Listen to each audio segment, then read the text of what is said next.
For the folks at home, I'm Stuart K. Robinson. I'm the CEO and co-owner of Brady Brannon and Rich Talent Agency, also CEO partner in B Times 2 Entertainment, which is a management company, and also a somewhat prolific motivational speaker. And this is my friend. I'm Mark Measures, and I am the president and owner of Kazarian Measures Ruskin and Associates. We are the oldest commercial and voiceover talent agency in Los Angeles, opened in 1957. And now you're a full service agency. And now we are a full service agency with offices in LA, New York, and Atlanta. But we started as a small commercial voiceover agency in Los Angeles. So we're here in this beautiful studio. We've known each other for many, many years. You know how much I love talking to actors about how to get a leg up in this business. And my friends at Online Acting Studio asked me to come down, and I invited you. And no better person to talk about the business than you. Thank you. I'm not sure that everyone will feel that way when we're done, but for now, we'll go with it for now. I know you're going to step in it before too long. Good, perfect. And the funny part of this is that basically Mark and I are competitors because we're arguably among the top 5 of commercial talent agencies. I'm not going to argue it. In this city. But we don't function like competitors because we both have the philosophy that there's opportunity enough for everybody. There's opportunity out there, and we don't have to kill each other to earn our living and do our business. The other part is that fundamentally we agree on a lot of things about this business. Bedside manner-wise, we differ in terms of how we approach this, just a little bit. I started as an actor and then went in. I was a casting director for 12 years, and then I worked at an ad agency, and then I started directing and writing film, TV, commercials, etc. So then that led me to open what was one of the largest commercial acting studios in Los Angeles for 20-some years. So my approach is all from the point of view of different places where I've been an agent for 35 years. Yeah. I got out of prison. Nobody else would give me a job, so the agency business was the answer for me. And full disclosure, I started at BBR, was called something different in those days, in 1988. But I started with Stuart's company. Stuart was not there at the time. Yes, I was an actor then. You were basically representing me. I was your agent. That is true. And I am the captain. I am the captain now. Yeah. So I've been an agent that whole time, and have certainly a different aspect in looking at this business from a much more business-oriented standpoint, more so than a creative standpoint. Right. Look, I understand. I don't represent widgets. I don't sell widgets. I sell actors. And I deal with artists, and that's a different situation. But that being said, even as we're talking about the commercial business, I think you and I both agree they're two separate businesses. Absolutely. And both Mark and I get kicked off of a lot of panels because we tend to approach this whole thing much differently than the prevailing wisdom. So I want to start by saying this, and I think this will be the last time we agree today. Okay. But let's try it anyway. There is no one way to achieve success in this business, partly because this is a very subjective business. One man's candy is another man's poison, one woman's this, etc. But also because for every rule you hear, there are 100 artists who succeeded breaking that rule. And for every never do this, there are 100 artists who succeeded doing that exactly. So we can't sit here and say, here's the way you build a career as a commercial actor. We can only tell you we've been in the business collectively 75 years, and we see what tends to happen, what people tend to want. And, my problem, the reason I get in trouble is I think that the powers that be tend to lie to actors. Because if we told you the truth, you'd understand how it all works and you'd play us. So they tend to tell you the things that keep you in your The Hollywood rules don't benefit you. Right. They benefit whoever's making the rules. Right.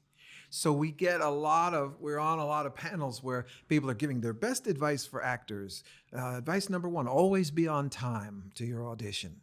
Well, that's not really a tip on how to succeed. It's just common sense. That's common sense. That's a given. That's what you do in your job. Yeah. You show up on time. So if we sat here and gave tips on things like, wear clean clothes and learn your lines. And show up on time. Exactly. That would be friendly to people. Yeah, that would not be valuable. Genius. So the advice that those panels give you is advice that helps make their jobs easier rather than advice that's going to make the actor's journey more successful. Right. Also, if we give you too much information, it makes us too vulnerable and we're too accessible. And then actors start to show up in droves and, take advantage of the shortcuts that we've given. But I'm not afraid of that. Look, my philosophy legitimately is that 99% of the agents out there are lazy. Yeah. They don't want to work. So when the actors know the truth of what happens behind the camera, they're going to call you on your shit, and your excuses aren't going to work if they know the right. Know the truth. Exactly. So that's why agents keep the truth from people. So we've been asked by Online Acting Studio to talk about commercial acting and how to get into it and how to thrive at it, right. how to succeed. And you said it up front. You got to understand that if you are a commercial actor, that's a completely different enterprise than if you're a film actor, a television actor, a theater actor, a model, et cetera. Not that you can't do You can everything. do both, but they're two separate businesses. If you are a film actor, you're in the entertainment industry. If you're a commercial actor, you are in the advertising industry. That's the only reason we make commercials. That's why they call them commercials. And so, therefore, the measure we use to decide who is hireable and who is not is a completely different measure than we would use for a motion picture. Well, and it's a different mindset. Yeah. In a motion picture, television show, or something, you are part of creating a story and telling a story. Mm-hmm. In a commercial, you are there to sell a product. Right. Just like if I were to knock on your door and try to sell you encyclopedia. I'm not going to knock on your door and do Hamlet. Right. Right? Different. Yeah. I got to sell you an encyclopedia, or I have to sell you a product. So how do I go about selling you that product? And what is the path I have to take in the job interview or the audition process mm-hmm. to do that? Yeah, and let me clarify that from my point of view, because I learned this in casting, that, in a film audition room, and I've been in a number of them, we're really looking at, wow, look at that talent, and look at, how he manages that thing. In a commercial room, we're really making sure that the sales message is being delivered. Now, I will say the landscape of commercials has changed a lot over the years. It used to be that most commercials were the, benefits of product sale. This is the best water on the market. And so you could get away with some kind of salesy type acting. Now, they certainly have morphed into trying to tell stories. But to add to your point, the difference is, in my view, which is the only view, as you know. Of course. The difference is you can knock this scene out of the park and knock the comedy of it out of the park, but if you don't sell the product, you shouldn't come in first, because that 30 seconds is intended to raise sales on that product. So for most actors, the first thing that I would study if I were trying to pursue a career in commercials is advertising theory. I would try to get better at understanding what they're selling, how they're selling it, and what they need me to do in order for that subliminal message to be communicated. In the old days, the older days, of course, no respectable actor would do commercials. But, and originally the commercial roles all went to sportscasters and voiceover artists, game show hosts and people like that. And then mainstream actors started to get into it. And now it's Celebrity City. Yeah. If you don't have a commercial campaign, everybody's going, what's wrong with you? What's wrong with your career? So the everyday actor, the day-to-day actor, has to be able to understand what it is they really need from them and deliver it, and also bring authenticity to the role, to the character, to the scene, to the lines, to the moment. Right. Yeah. So it certainly has changed financially also. Back in the day when I was a commercial actor, if you could book 2 or 3 national network commercials, Class A, you were making a pretty good living. Which is a commercial that's seen clear across the nation at the same time. So if Right. your family's watching Grey's Anatomy, In Utah, they saw it in New York, 2 hours earlier. yes, everyone who's watching that network sees that commercial at a given time in the thing, depending on the time zone and all of that. So that was the high-paying thing, and it was the only game in town. So advertisers had to really do a lot of media buy, meaning buy a lot of spots to run the commercial, and the actors got paid for every use on a declining scale. But if you had a really great Class A spot, you could make 6 figures on that spot. Sure. So if you had 2 or 3 of those, you were sitting pretty. Today, Well, the landscape has just changed because content distribution has changed. yes, So between network, syndication, cable, internet, we have a plethora of ways now to put out our product, and therefore a declining model of revenue. It sounds like there should be more because we have more avenues. But what has transpired, and this is just getting into the weeds of history, as each new market exposed itself, we would sit down to negotiate, and they would say, well, we don't know what it's going to do yet, so we'll start at this low rate.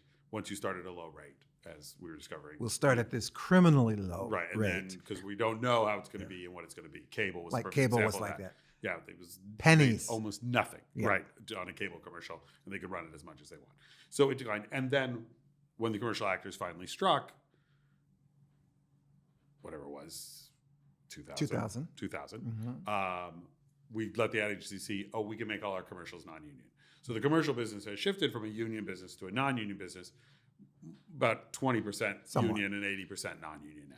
Yeah. So it's decreased the amount of revenue one can make. And I do tell actors a lot now, you better have some other form of income. Yeah, You I should don't have do a that. forward. I You don't should do have a that. So that's what that's where we. I just think you have to book more.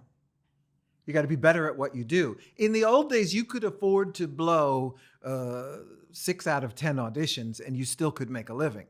Today, you've got to You've got to be like a professional basketball player. You got to hit your free throws. So, if I were to go back to acting, I would not be thinking I need a second job. I'd be thinking I need to be better at the first job. Because I need to book more. I need to, sum total of my income is going to be the sum of all those spots. Where before 3 or 4 spots would get me home, I need to book 10. Mm-hmm. And I always ask actors, is 10 successes in a year's time at what you do, the thing you do, is that really so much to expect? But in order to achieve that, you got to know what you're doing.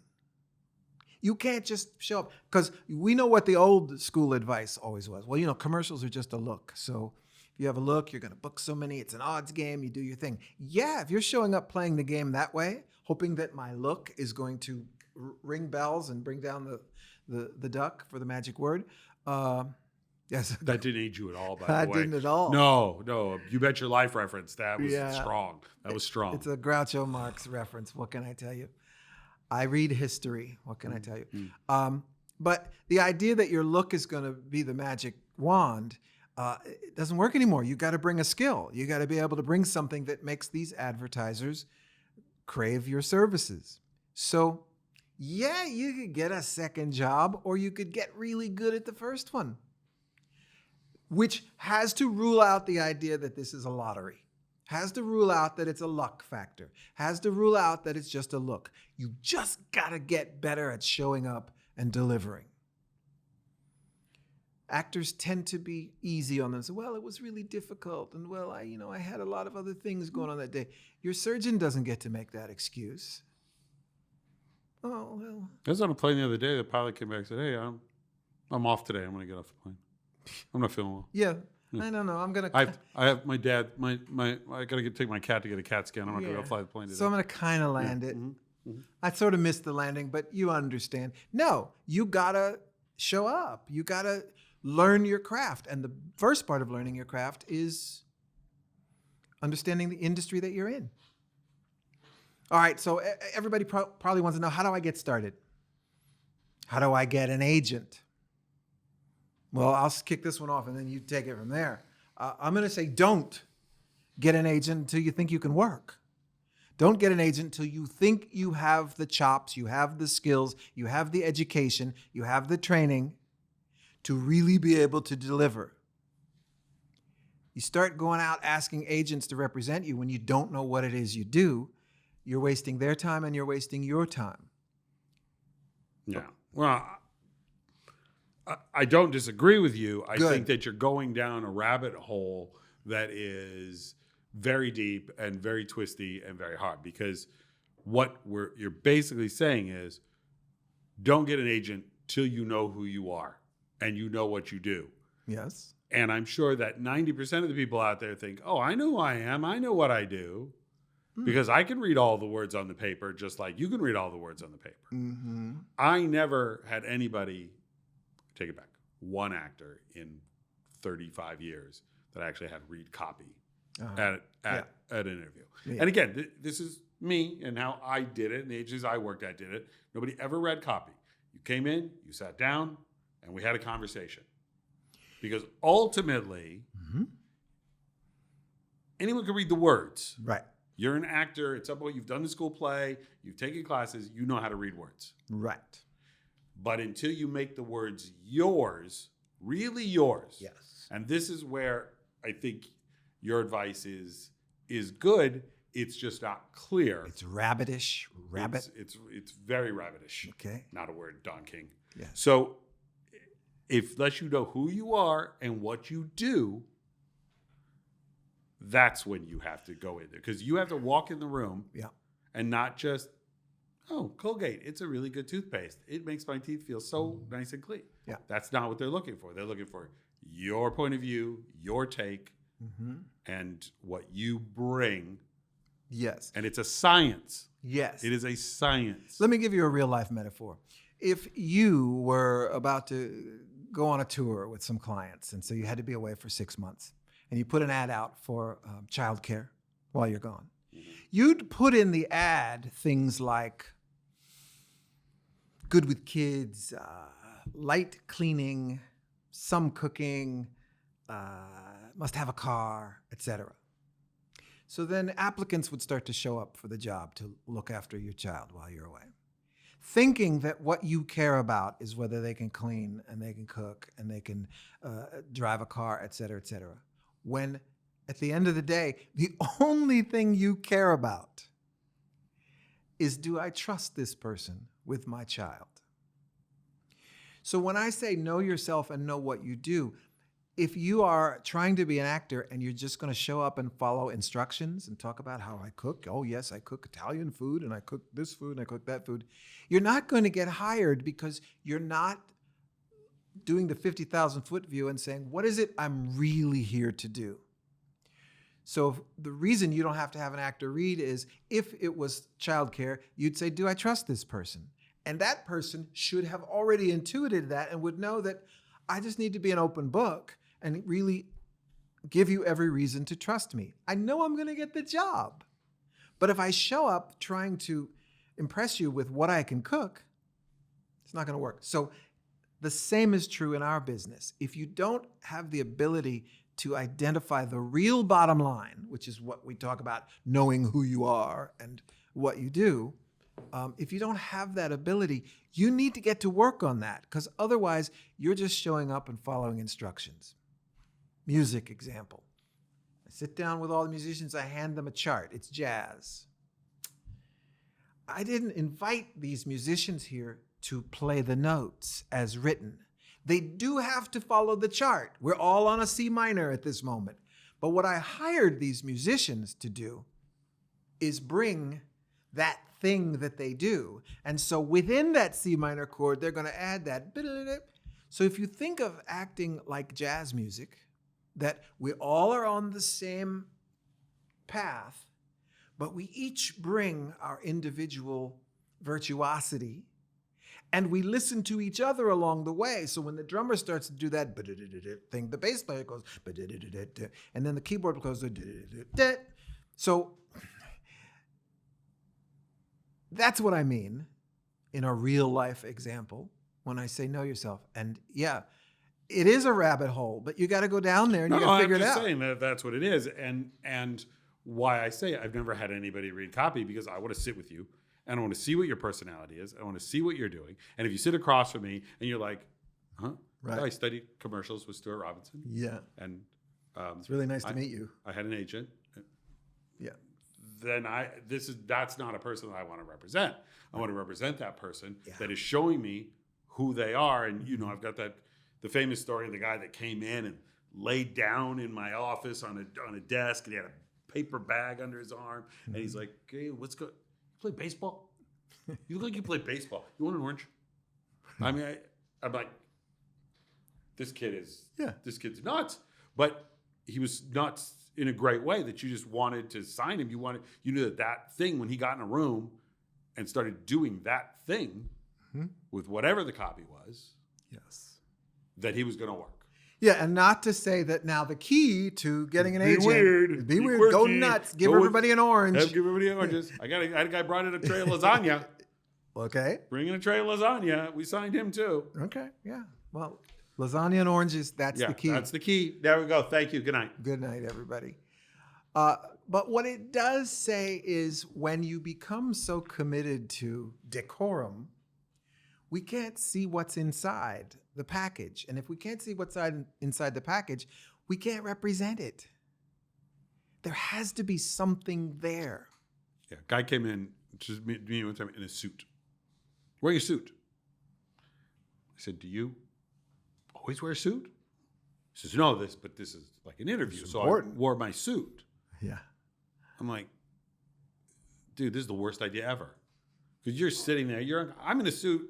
I've been in a suit for 30 years. Yeah. I play tennis in a suit. Yes, I know. Right? I mean, I get dressed for a funeral. I'm like, I don't care. It's okay with me. Yeah. I wear this style. This is tattooed on my chest. Exactly. Yeah. But you're sitting there and you're uncomfortable and you're fidgety and you're not you. Yeah, and that's not your wheelhouse. That's not your thing. Right. I have actors all the time say, my specialty is comedy, and then they hand me these pictures where they're, I mean, like this. Like, boy, how do you expect me to know that you do comedy and you're not entertaining me right now? You're not particularly funny now. Exactly. Asking my questions. So that takes us to the next thing. The smart advice will say the way to get started in this business is A, get some pictures taken. Right. B, get a resume. And then C, write up a cover letter. And send that out to all the agents. To 247 Los Angeles agents. Correct. All right. That's the rule. That's how you do it. That's how you get an agent. It says so in the book. Let's cut to the chase. You're just wasting your money if you go and get photos done and you don't know what you're trying to capture. So the obvious starting point is to understand what your wheelhouse is. If you're going to book loving moms left and right, then you better have a shot that when I look at it after a second and a half, I'm going, oh, how loving. If you're going to book comedy spots, then you better have a shot that I go, this is fun. If you're going to book business executives, you better have a shot that says to me, I can close the deal. The reason most actors don't get that is A, they select the shots that are the most attractive. The pretty pictures. Right. I want the pretty picture. It looks so good in this picture, though. Look at my hair. Look, oh my gosh, look at the way the light. I look thin in that shot. Oh, yeah, yeah. Mm-hmm. Rather than choosing the shots that say the most, that communicate the most essence. So if you go out and spend, what's it going, a photo session going for now? $600 to $800, I don't even know. Unless you go to right. Who, it's $1,500. Right. But you don't need to spend that again and again and again. You need to understand what it is you're trying to capture. And what you're trying to capture is not visual. It's not your look. It's visceral. It's visceral. It's your behavior. It's your emotion. It's what you make us feel. There is no truth. There's only what you make me feel. Is Meryl Streep the most talented actress in the world? Yes. Why are you baiting me? Why do you bait me like that when you know I don't think that's true? I know. Why do you do that to me? It's just a question of what It's the just a artist question of taste. makes us feel. Correct. And it is subjective. So the best advice that I can give someone who is going to get photos, because some of the actors are saying, well, what is my thing? Well, that goes back to your rabbit hole. If you don't know what you are or who you are, you have to find that out first. Yes. And that's why you and I have often talked about that there shouldn't be acting 101. Right. Right? The first class should be self 101. Yes. Know who you are, what you're Yes. doing, and discover what it is you play and where you're going to find that. Yeah, because otherwise you're trying to throw this really wide net. I do it all. Right. I mean, that's what I was told to do when I come up, because I do it all. But that's not a good sales pitch. Right. You want a composer, go, I want someone who can also build a fence. You want someone who music is what they do. So you cannot market yourself easily, because there is no never and there is no always. But you can't market yourself easily as a jack of all trades. You can market yourself as this thing. So my advice to someone who says, well, I don't know what I would do, I would say pick something. Start somewhere and see how it works. Life of the party. Okay, those are the kind of roles I'm going to book. Look at the marketplace, watch commercials and say, is there a lot of Life of the Party? Yes, look at those beer commercials. Oh, look at those sporting event commercials. Oh, look at those insurance commercials. Oh, look at that. Life of the Party. He shows up again and again and again. Okay, let me start with that. Yeah. So what do you say to the coaches that have a whole plan for how you discover your castability, right? Go and ask 20 friends at the to airport. give 3 words about you and what they think of you, and get a list from your friends of all the things they think you can play. I mean, because this is the rabbit hole that actors go to. Which is, this episode is going to be called The Rabbit Hole. It is, yes. So they're going on and on about, what do you play? And well, I see you as like the psychopath and the killer and the shady guy in the van across from the school. You're like, well, maybe I shouldn't do commercials. Right, exactly. Yeah, and some of those courses give you a sentence. Right, yeah, I need a sentence. Don't put your fingers in the cage. Okay, now how do I turn that into something? Right. But I don't disagree with the concept, because I know that I see myself in ways that others don't see me. Mm-hmm. And it's really valuable for me to hear how you see me. Mm-hmm. I remember my friends coming to me, talking to me about something, and they were saying, and I was saying, a touchy-feely guy like me, and they were saying, you're not touchy-feely. What do you mean? I go, well, I'm warm and do that. No, you're not. Well, they hadn't met you. Yeah. Well, that's right. I make anybody look touchy. I make Hitler look touchy-feely. Exactly. What a lovely guy. So I do think it's good to get feedback from people, but the truth is, today you've got technology that can do that. You can set up your cell phone and shoot footage of yourself. That's the thing I don't get. I don't get, in other fields, professional basketball, I can go to any gym and shoot 1,000 free throws. Why doesn't an actor who has a camera tape herself or himself or themselves 6 hours a day? What else do I have to do but tape things, look back at it and go, oh, that's how I come off? I remember in my early acting career, I had a little bit of a slump and I couldn't figure it out. Finally, a video operator at an audition pulled me aside and said, I want to show you your take. And there was something that was going on, and when I smiled, I looked like the devil himself. I don't know what I was doing. It was just a habit that I was doing. And so the minute I took that away, I started booking again. So that feedback was valuable. No, I sent somebody to your class one time because he wasn't booking, and you put him on tape, and because he would slate, and he'd go, "Hey, I'm blah blah blah. Good to meet you." Yeah. And he went, "Wow, what a douchebag." Yeah, he saw it. He saw that feedback. So I don't need you to take a $600 class and go to the airport and approach strangers to say, what's my what do you essence? think about me? Yeah. I just need you to be open to utilizing the tools that are at hand. You have friends, you have people you meet at a party and say, hey, I'm working on my acting career. But also utilize the camera. Shoot yourself doing the work, and then try to be as objective. As honest with yourself. Exactly. That's where it comes, the honesty. The self-awareness. Is this a loving dad? And what might I do to do it? I don't know that you need a 2-year program to figure that out. I do think you need training. I do think you need education. But if what we're here to do is help people accelerate the process, figure those things out first so that then a really qualified teacher, coach can mold that clay into something really viable. Right. So the pictures, make a choice. I'm going to capture these two essences. How do you do that? By posing? No. By behaving. By thinking thoughts, feeling feelings, and letting a talented photographer capture that. And have enough of them that you don't do it for a sheet and a half. Right. 65 of the same. Yes, say this. Yeah, that's not going to do it. Yeah. I always say, Well, I'm have going real to put a thought. jacket on and then do the same thing yeah, again. yeah, and fold So your arms. Then I'm fold my arms, and then I'm going to put the glasses on. I'm going to do the same faces. Exactly. So you want to avoid that stuff because you're trying to capture something that is meaningful and is real. And we don't need 65 snaps of the same pose to figure out whether this one works. Right. It's my friends are at the door surprising me on my birthday. Yeah. 5 shots. Okay, now, Yeah. you know. And really open the door and see your friends with the camera there. That shot will be money if you really authentically live that moment and the photographer has the timing to capture the moment at the right time. Right. Well, we go. I won't go down. I won't go down the photographer rabbit hole. Okay. Rabbit hole. So many rabbits and so many holes. I'm going to let you kick off the resume thing because that's the next thing people tell you. Well, yeah. Okay. Well, the resume, which is okay.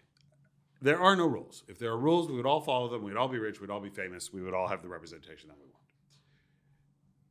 What I'm going to say is one asshole's opinion, and that is I don't even look at your resume. There's nothing on your resume that's going to make me sign you. Very probably. It is a bit different commercially than it is for film and TV. Because commercially, there are certain special skills that one might possess. Mm-hmm. But that's probably something that should organically come out in the conversation because it's why I'm going to want to sign you. But turning over your resume, oh, you did Moliere. Oh, that's going to really help you book a lot of commercials. Okay. And what else did you do? Oh, you were an extra 4 times. That's awesome. Worthless. Yeah. Right? It's worthless. Good. Because the insert from me is, what could be on your resume that would impress me and make, go, ooh, we should sign this person? This person's going to book a lot of commercials. Because if you won an Emmy, my job is to know you before you even come to the office. So what could be on there, especially for the actors starting out? I did Damn Yankees in the 11th grade. Oh, that's great. That's not going to help me sign you. So what could be on there that I, an entertainment professional, don't already know? But I say your resume is there to tell us 3 things. 1, that you have done this before. 2, you own a printer.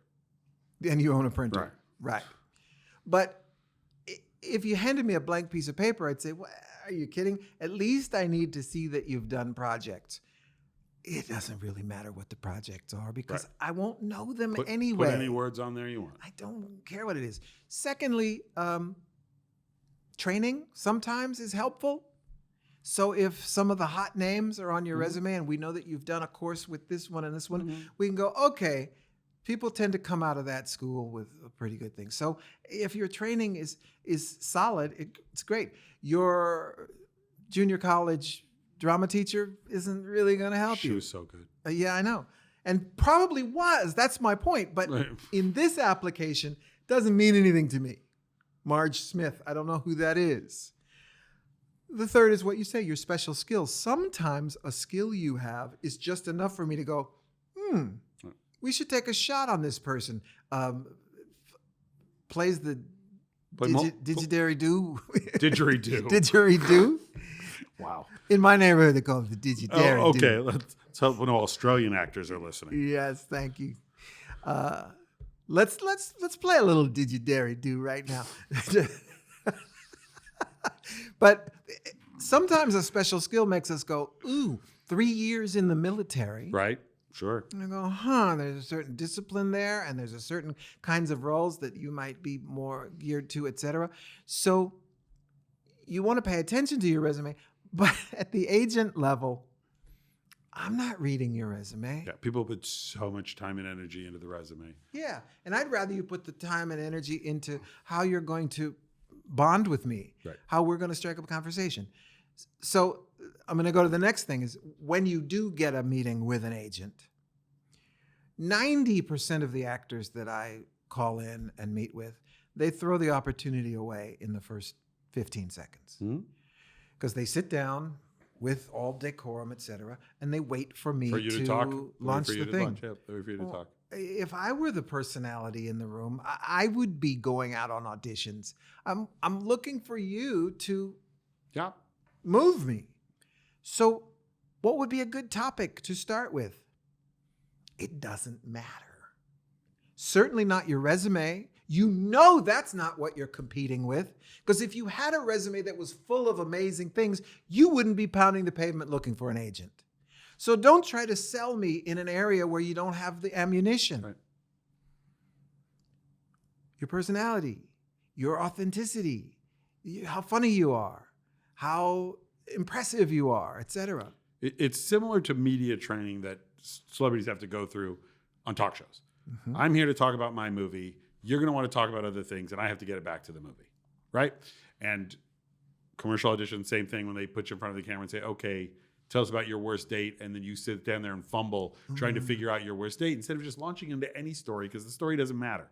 So it's the same way when you're sitting in the room. Come into the room with something, figure out what in the room is going to be able to trigger you to tell me this story, or what the lead-in is going to be that you're going to tell me your India story, for example. You know, you've got the famous India story, but that you're going to see something that I was at a hotel in India, had that exact same desk, and you can launch into your India story. It doesn't matter because now you just need to make me love you. If I look at your resume, I've always said this, if I look at your resume, you might as well get up and leave because it's done. Conversation's done. Now, again, one asshole's opinion. Yes. There are people that are going to sit there and they're going to look at your resume and they're going to go, oh, you did Moliere, so you're classically trained? And you're going to go, yes, I spent 4 years with the Moscow Art Theater. Oh, that's great. And I see you studied with Margie Haber. Yeah, I did 3 years. And this is the... Trigger warning. Sorry, trigger warning. Yeah. Can impersonate suicide. Yes. You know. I'm with you. I'm with you. And to me, you know, in my acting career for a number of years, all I did was talk about the Lakers. Because my category was this guy. So it didn't matter to what question you ask me in an audition or an interview. I'm going to get to my story about the Lakers and how they're the greatest franchise in sports of all time, and how the greatest Laker of all time was not Magic Johnson, and was not Kobe Bryant, and was not Kareem Abdul-Jabbar, but was actually Michael Cooper, the best sixth man ever in basketball. So my point is, when I start talking about that, this thing naturally comes out, and I don't have to worry about it. I don't have to monitor it and say, is it too much? Is it enough, etc. If I give myself the right topic, the right things happen. So yes, figure out what you want to talk about and what's going to help us see the real essence of you. Everybody has what they call that icebreaker story. Figure out how to get to it. That's all you're trying to do in an interview, is get to your best icebreaker story. I'm going to get to my India story, whether you ask me about it or not. I know you are. Because I know you need to hear it, and you need to see what happens to me when I do it. Right. But actors fall into the trap. This is actor trap. Good for any episode. You can cut it into any episode. Actors try to figure out what you want and try to please. Right. They try to fill the square hole with the square peg. Yeah. They try to guess what you want. What is he looking for? What does he need? What do I do? I don't want to break any rules. I don't want to do anything wrong. I want to do... Yeah. And the 2% that just say, I don't give a damn. I'm going to do what I do. Right. He's going to like me. She's going to like me. They're going to like me, or they're not. Or not. Then that's fine. And the people that like me will like me, and the people that won't. Yeah. And we're happy. Look, I'm not everybody's cup of tea. That might be shocking to you. That might be shocking to you that I'm not everybody's cup of tea. Yeah, you're everybody's But I have represented some of the biggest stars in the business. Yes, including me. Including yourself. Yes, you're my cup of hemlock. There you is go. What you are. Exactly. But still, you have to find the people. Ooh. Yeah, and let's make this clear. If you meet with an agent and they don't get you If you're really being you and they don't get you, you don't want to be with that agent. Right, exactly. You don't want. It's not your agent. You're not looking for the most powerful agent or the most friendly agent or et cetera. You're looking for the agent who best gets what you do and says, oh, we could turn this into something big. I can sell this. Mm-hmm. So the agent who doesn't like my act, my thing, is doing me a favor when they make it clear they don't like it. I'm like, thank you so much. Later. Let me go find somebody that does. Go find the one that gets it. And sometimes it's so obvious. When I was at Abrams with an agent there, she was overwhelmed. And I said, got this guy in my office, blah, blah, blah, blah, blah. Just stand up and look at him. She looked, she said, oh, yeah. And that was it. Mm-hmm. And we had an agreement between us to sign him, and we signed him. Yeah. That's all she had to do was look in the room and see. Yeah. So let's clarify something else. People will tell you this business is a look. That's a fallacy. They think it's a look because it only takes them 2.5 seconds to make a decision about how you've made them feel. But it's not your look that makes them feel that. It's your essence. It's the way you carry yourself. So when you understand that you have a way of having an impact on people, ask your friends. Are you the nurturer? Are you the disturber? Are you the warrior? What's your thing? What do people get from you in short periods of time? Because in commercials, the average shot is 2.5 seconds. 2.5 seconds, right? 2.5 seconds. So if you can't make us feel a certain way in 2.5 to 3.5 to 4.5 seconds, we can't do this. In a film, I watched that movie Memento for an hour and a half before I even understood what the heck was going on. I don't think the director knew Okay. until that point. But you can get away with that in a motion picture. In a commercial, you got less than 2 seconds. Right, and this used to be, I used to, so our agency, as you know, is the only agency with a division for performers with disabilities. Mm-hmm. One of those are little people who commercially are always looking for other kinds of roles. They want to be mainstream. Sure. Totally understand that. That is the mandate of our company. He's a dad. Why can't he play a dad? Why can't he play dad? Mm-hmm. And that is a 100% valid argument, and one that I've been fighting for the last 10 years. Prior to that, though, my thinking was always, you have 2.5 seconds to establish yourself. So you know what you're going to play? An elf, a sight gag, because that's what you could establish in 2.5 seconds. Mm-hmm. Yeah, well, okay. And those who transcend that can have more, no matter what category you're in. You can default to the one little thing that is in your comfort zone to do or is in your type to do, or you can do what I try to do, which is get the industry to believe that he can do anything. Right. And I always say that you make, 65, 70% of your money playing the same thing. Sure. And the other 25, 35, whatever the percentage we're going to use is the category that sees you as the hot girl, the dopey girl next door, and the rest is kind of best friend. Yep. Whatever, or lead mom. Young mom, whatever. Right, whatever it is. Yeah. And so that's how you're going to make up, because this category sees you a little bit differently. That's why people are into the multi-listing thing on the East Coast, right? Well, different agents see me different ways, and so I get to expand my career, and then all you get is a mishmash. Shit salad. Right, exactly. Yeah. That's, so that's... Yeah. I don't know, I think we've beat the type. Again, the commercial thing is different because it's so fast, and it's so short, and it's so specific, and it's so advertising related. So rather than send out 250 pictures, resumes, and cover letters. You're good. And we got to talk about cover letters, by the way. Figure out where you want to be. Hit 5 agencies and really give them every reason to sign you. Now we're going to open the door to Pandora's box. Anyone who knows me knows that I talk about this all the time. If you want to build a career as an artist, you have to have evidence of your greatness. What is evidence of your greatness? It could be a photograph. I look at that photo and go, oh, wow. It could be an award you've won, but most often it's a clip, a video, digital clip of you doing the work in a way. Doing something. It could be singing. Anything, yes. Something that makes me go, oh, wow. If you don't have, imagine going to a department store and there's no mannequins, nothing in the front window, etc. Who would go in there?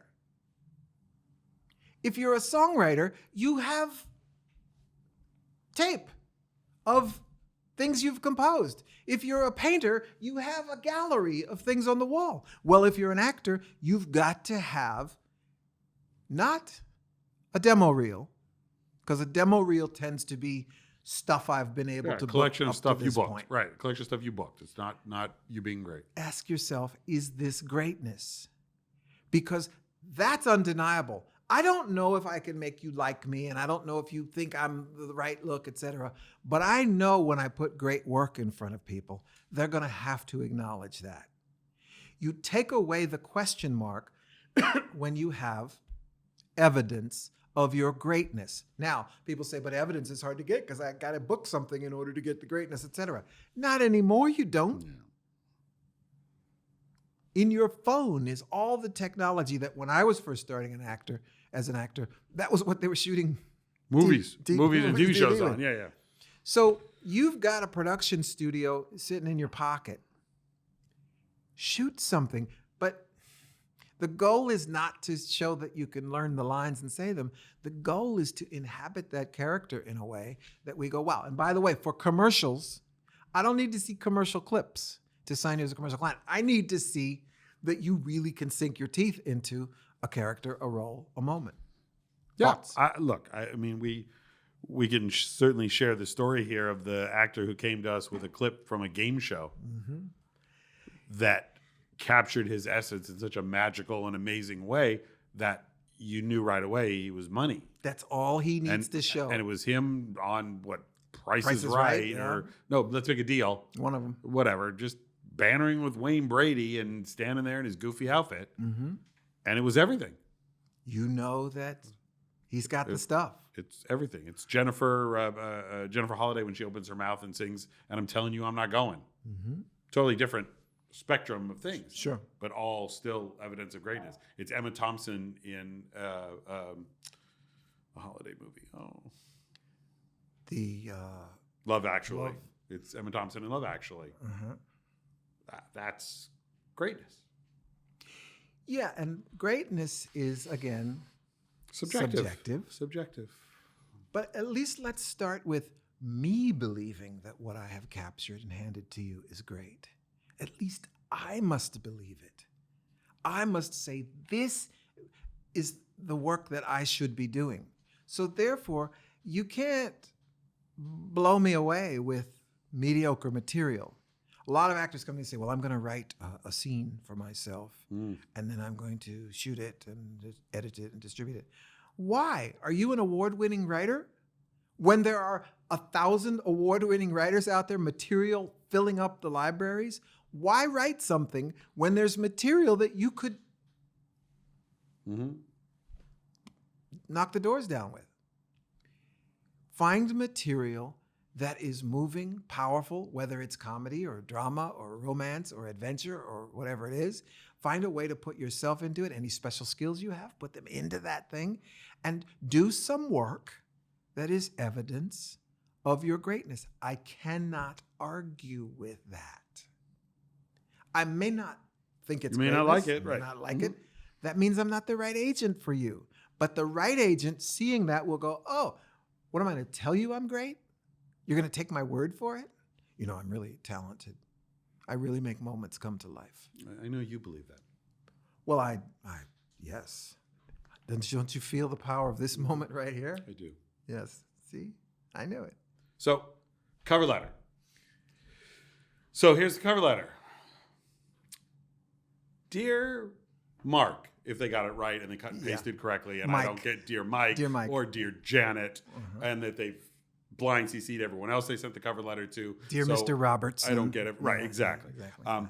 I'm a young actor. I'm new to Los Angeles. I'm looking for representation. Really? No, duh. Duh. Because guess what? People don't just randomly send me pictures of themselves. Right. So You know, why make the so first impression to tell me what I already know? Right. I know what you're doing. When You send me a picture. I know what it's for. Yeah. So, and then your cover letter proceeds to say, I'm diligent. I'm really good at what I do. I've got this. I've done, whatever. all the things that your Snooze fest. evidence should tell Right, me. snooze fest. You are a storyteller. You are an actor. Yeah. You are a storyteller. What is your story? What is your what do you want to make me feel in this letter? What we cancer survivor, platinum selling artist is the headline. Let me read this letter. Thanks for reading this. I'm a dad who took time off to raise my 3 kids, as a single dad. Let me read this. After 10 years in the military, I decide, okay, let me see this. Who is this person? What's the story you're trying to tell me? Not that you're going to show up on time, that you're going to learn your lines, that you took classes. Right. Oh, my God, you are so much different than every other actor I know. Yeah. You have talent. That's unbelievable. Yeah. So as a storyteller, and as we get more actors who cross over, film, TV, right? You have to do everything now to make a living. Right? The business is not segmented anymore. Yeah, because I want to change the name. I want actors to stop calling themselves actors because I think that comes with a certain baggage and it has a certain stigma now. I'm an actor. But I'm a storyteller. Even as I say it, it reminds me what it is that I do and how I need to approach this thing. If I'm crafting a story in front of you, exactly, then it works. And it doesn't matter whether it's a commercial or a TV show or a film or a Broadway theater piece. If you are a storyteller, I'm going on a journey with you. Right. And when you come into me with me, you no longer have to look for that icebreaker if I bring you in, because I'm probably going to lead with, you spent 10 years in the military. Thank you for your service. Yeah, it was crazy times. I was in Afghanistan for 4 years. I was in Iraq, and now we're going to have a conversation. Yeah, the enemy of the actor is actor. The enemy of the actor is the actor. Is the is the 3-word answer. Yes, I do. Yes, I do. Now all you do is put the onus back on the interviewer to carry this thing. Yes, and yes, because, yes, but is the doorway to where you want to go. People always say, on this commercial audition, the director was just trying to see if you're easy to work with. I've always contended, on a commercial, a director doesn't care if you're easy to work with because they only need you for 3.5 hours. Get what they need, get you out of here. Now, on a television series where we're going to be, 26 weeks together or whatever it is, I need to know that we're on the same page. So again, the goal is to be a storyteller so that they get sort of what you're about and what your essence is. I'm going to say it used to be, back in the old days, that commercials were a hindrance to your theatrical career. I don't think so anymore. I watched it change when we would start getting things saying, anybody who represents the guy in the AT&T commercial, contact so-and-so. Yeah. And because at that point, casting people were watching commercials that you had to, because it was when you're watching TV, you had to watch the commercials. Right. Once we got the TiVos and the replay TVs and that burned through it, it didn't happen anymore. Yeah. And so I think that changed the face of things. But now we have motion picture actors and film actors and TV actors who are playing in commercials every day. We just booked a client on a daytime television show in a commercial, just totally separate roles. So I think that it's no longer a hindrance in what they can go together very nicely, and you can utilize sort of the same acting techniques. You just have to have a different mindset, for how you land a gig. And I'm gonna end with this, which is, you've come, you've done your work, you've sent your resume, we've had the meeting, you've come in and met, you've gone away. I've said, follow up with me in 2 days. Let me talk to everybody. So then actually I want to know, well, what do I do now? How do I follow up? What do I do? So if you haven't heard from me, or if I didn't take your call and you've called and called again, I don't want you. Yeah. The actor, or when I pick up the phone, I go, hey, I talked to everybody, and we just have other guys in your category. You know what other guys in your category means? A guy who we think will make more money than you will make. Right. So nobody's letting go $1 million when it walks into the room. No. If we're thinking you are money, we're going to get back to you. Right. If we don't get back to you, it probably suggests we're either on the fence about whether you'll make money, and at the end of the day, that's not where you want to be. I don't want to be a client at your agency if I'm one of the borderline people. I want to be at an agency where you think I'm a star. So follow up. I mean, you could keep sending emails, Yeah, send emails. but it's ultimately, you've gotten your answer. It's the same way when you're dating somebody and you're calling them and they're not calling you back. You've been ghosted. Guess what? You got ghosted. But anything, we have people in your category. There's, it's pilot season. There's a strike going on. You're not in the union. Well, you're not in the union. That's a good one. You All need those seasoning. are literally the agent excuse for you're not $1 million. Right. Because in closing, as an agent, you can only be in one business, and that is the 10% business. So when you look at an artist, the business person in you has to say 10% of that person's income is how much for this company. So I always say the goal is to provide evidence that you are money. Now, not everybody sees money in the same things. So if this agent says, well, get back to me in 2 days, and you call in 2 days and they don't give you an answer, it suggests they're not seeing the money. Let me make this clear to all of you. Just because I don't see the money doesn't mean you're not money. It just means I didn't see it. For me, I'm going to take responsibility for that because that was my job in sending you these materials, in meeting with you, in doing this work in front of you, in providing my evidence of greatness. If I didn't provide evidence that I am money, my bad. As an actor. Yes. Right. Because you said they met with you, and if I didn't do my job. But as an actor, you didn't do your job. Right. So if I met with an agent and I didn't convince you that I'm money, that's on me. I'm going to go back to the drawing board and figure out better ways to articulate my money or different types of people to articulate it to. I'm going to say this. We always tend to talk about what are the obstacles. Never do this and don't do this. The beauty of life is that you get to do whatever you choose. You just have to do it wisely. You have to do it passionately. And you have to do it with a game plan. Goals, strategies, tactics. My goal is to shoot 3 commercials this year. Okay, what's my strategy to do that? Get an agent, get in front of these people, etc. What are the tactics I'm going to utilize to bring that to life? Don't let anybody tell you you can't do it, but make sure you have the tools, the materials to present yourself as money in the bank. If you have that, what are you waiting for? Let's go.